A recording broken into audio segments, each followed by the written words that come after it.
বিজ্ঞানের জগতে এমন কিছু জিনিস আছে যা সবকিছুকে যেন এক নিমিষে সহজ করে দেয়। পর্যায় সারণী হলো ঠিক তেমনই একটা টুল। হ্যাঁ, দেখতে হয়তো একটু জটিল মনে হতে পারে, কিন্তু বিশ্বাস করুন এটা আসলে রসায়নের সবচেয়ে শক্তিশালী আর চমৎকার একটা মানচিত্র।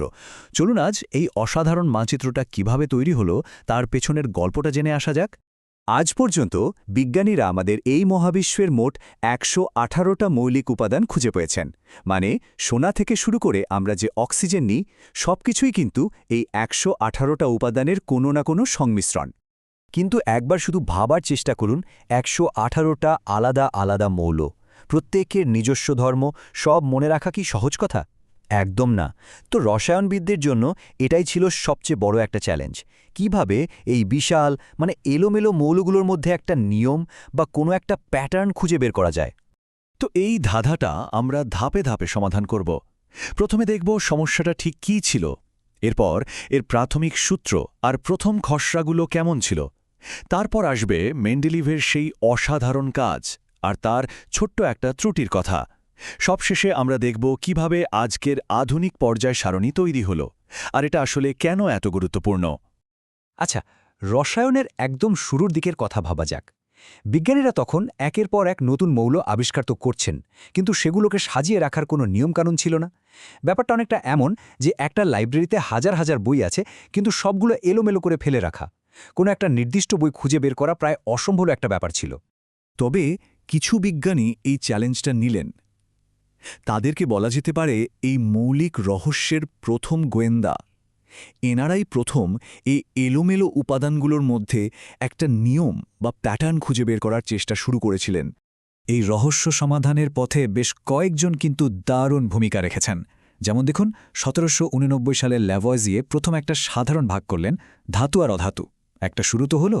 এরপর ১৮২৯ সালে ডোবেরাইনার খেয়াল করলেন যে আরে, কিছু মৌল তো ৩টি করে দলে একই রকম আচরণ করছে। আর ১৮৬৪ সালে নিউল্যান্ডস তো আরও মজার একটা জিনিস বললেন, যে সঙ্গীতের সুরের মতো প্রতি অষ্টম মৌলের ধর্মেও মিল পাওয়া যায়। তার মানে প্রত্যেকেই এই বিশাল পাজলের এক একটা ছোট্ট অংশ সমাধান করছিলেন। আর ঠিক তারপরেই আসলেন দিমিত্রি মেন্ডেলিভ। বলা যায় তিনিই ছিলেন এই গল্পের প্রধান গোয়েন্দা, যিনি প্রায় একাই পুরো রহস্যটা সমাধান করে ফেলেছিলেন। মেন্ডেলিভের আইডিয়াটা ছিল খুবই সহজ, কিন্তু অবিশ্বাস্য রকমের শক্তিশালী। তিনি বললেন, চলো সব মৌলকে তাদের পারমাণবিক ভরের ওপর ভিত্তি করে সাজাই। আর যেই না সাজানো হলো, তিনি দেখলেন, আরে বাহ, একটা নির্দিষ্ট ব্যবধানের পর তো মৌলগুলোর ধর্ম আবার ফিরে আসছে, মানে পুনরাবৃত্তি ঘটছে। কিন্তু তার আসল জাদুটা ছিল অন্য জায়গায়। তিনি তার সারণীতে কয়েকটা ঘর ইচ্ছে করে ফাঁকা রেখে দিয়েছিলেন, আর খুব আত্মবিশ্বাসের সাথে বলেছিলেন, এই ঘরগুলোতে এমন মৌল বসবে যা এখনও আবিষ্কারই হয়নি। শুধু তাই না, সেই অনাবিষ্কৃত মৌলগুলোর ধর্ম কেমন হবে সেটাও তিনি বলে দিয়েছিলেন। আর কি আশ্চর্য, পরে যখন সত্যি সত্যি সেই মৌলগুলো পাওয়া গেল, দেখা গেল তার ভবিষ্যৎবাণী প্রায় হুবহু মিলে গেছে। ভাবা যায়, এটা বিজ্ঞানের জন্য একটা অসাধারণ মুহূর্ত ছিল। কিন্তু এত কিছুর পরেও মেন্ডেলিভের এই দারুণ সারণীতে একটা বড় খুঁত রয়ে গিয়েছিল। দেখুন, নিয়মটা তো ছিল কম ভরের মৌল আগে বসবে, তাই না? কিন্তু ধর্মের মিল রাখতে গিয়ে কয়েকটা জায়গা তাকে এই নিয়মটা ভাঙতে হয়েছে। যেমন ধরুন আর্গন আর পটাশিয়ামের কথা। ভারী আর্গনকে ভর ৪০, হালকা পটাশিয়ামের ভর ৩৯ এর আগে রাখতে হয়েছিল তাকে। আর এটাই ছিল একটা বিরাট অমীমাংসিত রহস্য। কেন এমন হলো? এই রহস্যটা সমাধানের জন্য দরকার ছিল শেষ একটা সূত্রের, এমন একটা সূত্র যা মেন্ডেলিভের অসাধারণ কাজটার উপর ভিত্তি করে পুরো পর্যায় সারণীটাকে একদম নিখুঁত করে দেবে। আর সেই চূড়ান্ত সূত্রটা এলো ১৯১৩ সালে বিজ্ঞানী হেনরি মোজলের হাত ধরে। তিনি দেখালেন যে একটা মৌলের আসল পরিচয় তার ওজন বা পারমাণবিক ভর দিয়ে হয় না। আসল পরিচয় হলো তার নিউক্লিয়াসে থাকা প্রোটনের সংখ্যা দিয়ে, মানে পারমাণবিক সংখ্যা দিয়ে। এই একটা ধারণায় পুরো খেলাটা ঘুরিয়ে দিল। আর ব্যাস, এটাই ছিল সেই মুহূর্ত যখন পাজলের শেষ অংশটা একদম ঠিক জায়গায় বসে গেল। যেই না মৌলগুলোকে পারমাণবিক সংখ্যা অনুযায়ী সাজানো হলো, আর্গন পটাশিয়ামের মতো সব সমস্যা এক নিমিষে দূর হয়ে গেল। কারণ আর্গনের পারমাণবিক সংখ্যা ১৮ আর পটাশিয়ামের ১৯, তাই আর্গন তো স্বাভাবিকভাবেই আগে বসবে। এভাবেই আমরা আমাদের আজকের আধুনিক নিখুঁত পর্যায় সারণীটা পেলাম।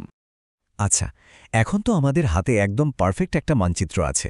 চলুন তাহলে এবার দেখি এই মানচিত্রটা পড়তে হয় কিভাবে, কারণ এই সারণীটা ব্যবহার করে যে কোনো মৌলের চরিত্রই বলে দেওয়া সম্ভব। ব্যাপারটা কিন্তু খুবই সহজ। প্রথমত, সারণীর যে আনুভূমিক সারি বা পর্যায়গুলো আছে সেগুলো বলে দেয় পরমাণুটার কয়টা ইলেকট্রন শেল আছে। দ্বিতীয়ত, যে খাড়া কলম বা গ্রুপগুলো আছে সেগুলো বলে দেয় এর একদম বাইরের শেলে কয়টা ইলেকট্রন আছে। আর ফলাফল, এই বাইরের শেলের ইলেকট্রন সংখ্যাটাই ঠিক করে দেয় একটা মৌল কেমন আচরণ করবে, মানে ওর রাসায়নিক চরিত্রটা কেমন হবে। এই সারণীর সবচেয়ে সুন্দর ব্যাপারটাই হলো এর পর্যায়বৃত্ত ধর্ম।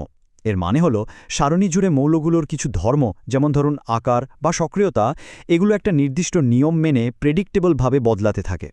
একটা উদাহরণ দিই, যেমন পরমাণুর আকার। যে কোনো পর্যায়ে যদি বাম থেকে ডানে যাওয়া যায় তাহলে পরমাণুর আকার ধীরে ধীরে ছোট হতে থাকে। আবার যে কোনো গ্রুপে যদি উপর থেকে নিচে নামা যায় তাহলে পরমাণুর আকার বাড়তে থাকে। কি দারুণ একটা নিয়ম, তাই না? আরেকটা উদাহরণ দিই, আয়নীকরণ শক্তি, মানে একটা ইলেকট্রনকে পরমাণু থেকে বের করে আনতে ঠিক কতটা শক্তি লাগে। ব্যাপারটা লজিক্যাল। বাম থেকে ডানে গেলে যেহেতু পরমাণুর আকার ছোট হচ্ছে, তাই নিউক্লিয়াস ইলেকট্রনকে আরও জোরে ধরে রাখে, ফলে ইলেকট্রন বের করতে বেশি শক্তি লাগে, মানে আয়নীকরণ শক্তি বাড়ে। দেখুন সবকিছু কত সুন্দরভাবে একটার সাথে আরেকটা সম্পর্কিত। এই সারণীতে মৌলদের কিছু বিখ্যাত পরিবার বা গ্রুপ আছে, যেমন একদম বাম দিকে থাকা গ্রুপ 1-এর ক্ষার ধাতুগুলো, ওরা মারাত্মক সক্রিয়। আবার একদম ডান দিকের শেষ গ্রুপটা, মানে গ্রুপ 18, ওরা হলো নিষ্ক্রিয় গ্যাস। ওরা শান্তশিষ্ট, কারো সাথে সহজে বিক্রিয়া করতে চায় না। আসলে প্রত্যেকটা গ্রুপের একটা নিজস্ব চরিত্র আছে। তাহলে এত কথা বলার পর প্রশ্নটা হলো, এই পর্যায় সারণী আখির কেন এত গুরুত্বপূর্ণ? সহজ ভাষায় বলতে গেলে এটা হলো রসায়নের রোজেটা স্টোন।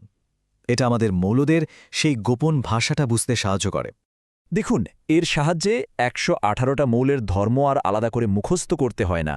এটা আমাদের নতুন মৌল আবিষ্কার করতে আর তাদের ধর্ম কেমন হবে তা আগে থেকেই ধারণা করতে সাহায্য করে।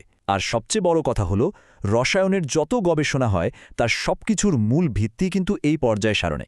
মেন্ডেলিভের সময়ের 63টা মৌল থেকে আজকের 118টা মৌলের আধুনিক সারণী, এই যাত্রাটা আসলেই অসাধারণ ছিল। কিন্তু গল্পটা কি এখানেই শেষ? না, বিজ্ঞান তো কখনো থেমে থাকে না। তাই প্রশ্নটা থেকেই যায়, আজ থেকে 100 বছর পর ভবিষ্যতের রসায়নবিদরা যখন এই সারণীটার দিকে তাকাবেন, তখন তারা এখানে আর কি নতুন জিনিস দেখতে পাবেন।